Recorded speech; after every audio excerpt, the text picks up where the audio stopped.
Hello, everyone. I'm Erica, and I'm here today to share my story with all of you. Who am I? Well, this is what you are going to discover for yourself after hearing my full story.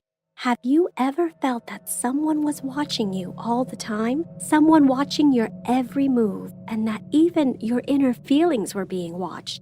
I've been there, and I still feel it to this day. It might seem spooky to some of you, and indeed it is. What happened to me almost destroyed my life. I was just an ordinary girl, an only child. My father used to work in a garage and my mother was a bank employee. It is true that we never spent that much time together. Nevertheless, our family was very close. I was in my final school year. Expectations for me were very high because despite being a cheerful, lively, and playful girl, I regularly attended my classes and I was a ballerina and used to perform in the city theater. Being an only child, Mom and Dad have always wanted to make a successful girl out of me, both socially and academically. At first sight, looks can be very deceiving. Maybe because of the way I looked, my stable, fun life, and my promising future. You could never believe that what was inside of me was the exact opposite. I worked hard to make sure that the shell in which I hid was very convincing, and I was able to hide the fact that I was absolutely miserable, totally unconfident, and always scared. I was scared of almost everything. I was scared of what people might think of me, scared of what my family might think of me. I was scared of failure, and scared of the future even. What if I couldn't keep my life on track? What if I failed? What if I wasn't really that successful, playful girl that everyone looked up to? Have you ever been in my shoes? Do you know how difficult that feeling can be? From the outside, my life was so perfect that I successfully managed to not only fool the people around me, but I was able to fool myself as well, which made it almost impossible for me to guess what was about to happen. One day, the girls in my ballet team and I heard that there would be a contest in the city, and that the best dancer would win a ticket to the biggest ballet performance in the world, which takes place once every 5 years. I thought to myself that I must win that competition and win the ticket. On the day of the competition, even though I'd been practicing my routine day and night and it wasn't the first time for me to perform in front of an audience, I still felt so terrified, almost like I'd have a panic attack. I was humming my favorite song and clapping on my leg as I was extremely anxious while I waited for them to call my name onto the stage. It was nothing out of the ordinary, though. I'd been on stage hundreds of times before. It wasn't long before I heard a very faint, nearby voice saying, "She will start her routine now. She is looking at the audience and she is looking very neat." I looked back to see where the voice was coming from, but there were dozens of other dancers who were standing behind me. I thought to myself, it could be any of them. No big deal. I will not let anything distract me now. They called my name and I walked up onto the stage. I remember very well that I saw nothing but the faces of the judges staring at me. I wanted to win. I had to.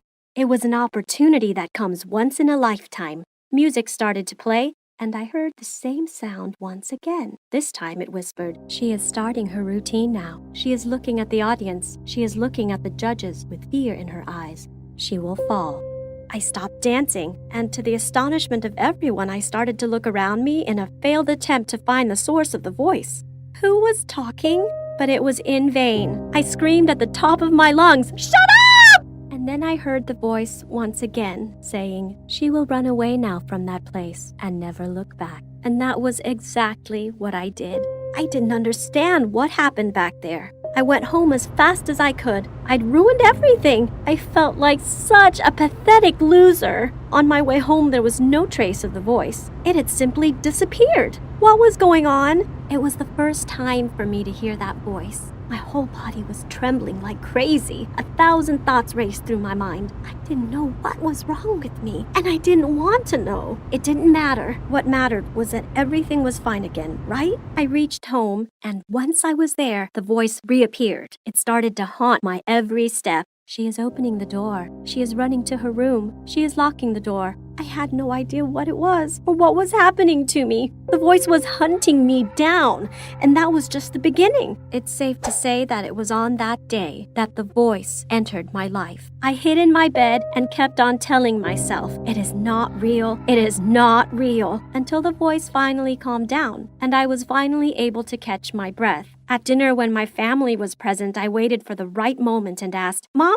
Dad, what does it mean when you hear voices in your head? My father responded in a heartbeat, It means that you're insane, and then laughed out loud. My mother looked at him with anger since he wasn't taking my question seriously. Then she looked at me and said, Why are you asking, dear? Nothing. It's just a girl at school. Nothing important, I replied. Despite that, I felt an urgent need to understand what was going on with me. I didn't want to be that crazy girl who hears voices in her head. Anyways, it was gone now, or so I thought the next day. But during the ever-dreadful math class, the voice returned. But this time it was even stronger than before. It wanted me to pour water from my bottle over my teacher's head. Maybe I'd always wanted to do this, but I was pretty sure that no one except me would appreciate it, least of all the teacher. I tried my best to ignore the voice, and it worked. The voice was gone for now. But then it came back with a vengeance, and things stayed that way for days, then weeks. The voice narrated everything I did in the third-person form. She wore a pink dress to school. She did her homework. She vandalized the school signs with her friends. She did this, she did that. My life had become a living nightmare. I started to get used to the voice, even though I didn't like it, but it was pretty neutral sounding and didn't want to control me as I'd originally thought. All it did was stick by my side and narrate everything that I did throughout my day. It was even there when I was going to sleep, although sometimes it sounded sharper and more depressed, especially whenever I was angry or upset. I knew for a fact that I was not crazy. I knew that it would only stay for a brief period of time and then it would pass. No one would get hurt, but until it was gone, it would be my little secret and no one would know about it. I couldn't have been more wrong. One day, exactly a month away from my prom, a guy called Brad invited me on a date. He was on the football team. He was handsome and fit. Honestly, I had been crushing on him for a very long time. His invitation meant the world to me. We went for dinner that night and everything seemed perfect. It felt like something out of a fairy tale. Everything was out of this world. The candles, the food, and most importantly, him.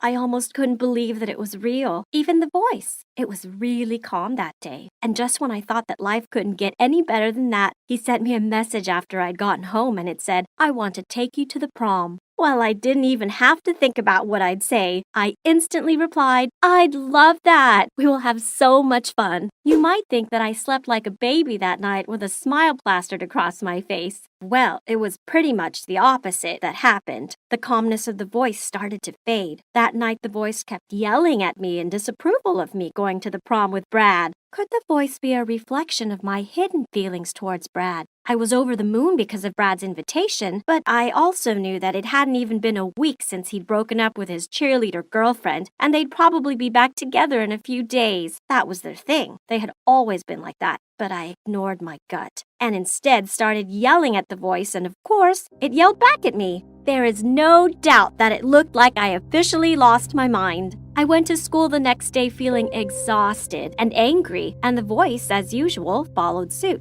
It sounded as desperate and sad as I was that day. The prom was getting closer and closer, and I looked more and more sad and depressed with every day that passed. I heard nothing but depressing words every time the voice spoke to me. It reminded me of all my old fears I used to have. The voice was becoming more and more unbearable. I went to the school bathroom, and once I was there, I yelled, "Get out of my head! I cannot bear listening to you anymore!" But the voice just calmly replied, "Now she is yelling at no one. Now the rest of the girls in the bathroom will think she is insane." Once I heard the last few words, I froze. I remembered the sound of my father's laugh when he told me that whoever hears imaginary voices is insane. I imagined that when I came out of the bathroom, there would be a lot of people waiting for me, and they would just look at me and whisper to each other that I was crazy. And some girls had heard me scream, exactly as the voice told me would happen. They looked at me in a weird way. I couldn't bear it, so I ran away as fast as I could. When prom finally came around, it was only 2 weeks before the end of the school year. I was still trying to ignore the voice. Nothing had changed. I wore a red dress, put my hair up, and put on a silver tiara. I waited for Brad to come and take me to the prom, And during that time, I didn't hear as much as a whisper from the voice. The silence continued until I finally reached the party. Once I was dancing with Brad, the voice said, "Now she is dancing with him, unaware that he is looking at his ex-girlfriend and winking at her." That was what I had been most afraid of. I was afraid that Brad was still thinking about his ex-girlfriend. I pushed Brad away and screamed at him in front of everyone. "If you still love her, just go be with her. Don't use me just to make her feel jealous." Everybody looked at me in astonishment. As Brad attempted to speak, I yelled at him again. "Don't you dare lie to me. I know very well that you are still in love with her. The voice in my head told me everything." He shrugged and said, "Everybody warned me that you were a freak, but I never actually thought that you were that crazy." He then turned away and left me standing alone. Now everyone knew about the voice in my head.